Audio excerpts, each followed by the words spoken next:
नमस्कार, मी शिवांगी शर्मा आणि आपण पाहत आहात तळोदा वृत्तांकन न्यूज। चला जाणून घेऊया आजच्या ताज्या बातम्या।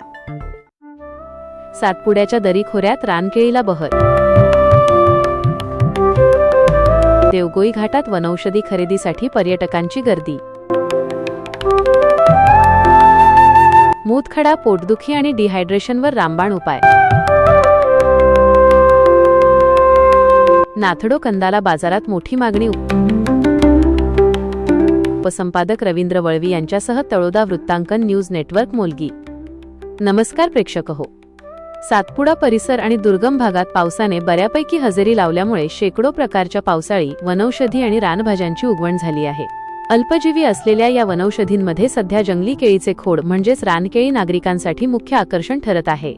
शरीरातील जीवनसत्वे आणि लोहयुक्त घटकांची कमतरता भरून काढणाऱ्या या खोडाला खरेदी करण्यासाठी अनेक जण सातपुड्यात हजेरी लावत आहेत। प्रामुख्याने आदिवासी बोलीभाषेत या रानकेळीला नाथडो या नावाने ओळखले जाते।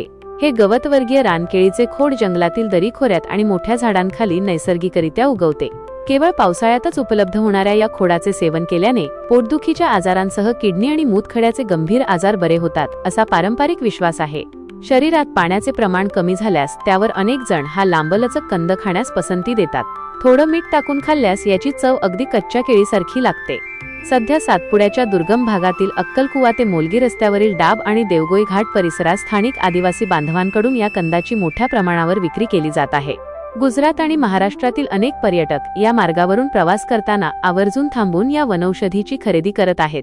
रानकेळीच्या खोडासोबतच त्याच्या वरच्या बाजूला असलेल्या केळीच्या मऊ पानांची पालेभाजी म्हणून शिजवून खाण्याची पद्धत आहे। ही रानभाजी खाल्ल्याने देखील शरीराला अनेक पोषण मूल्ये मिळतात आणि पचनक्रिया सुधारते, असे स्थानिक जाणकार सांगतात।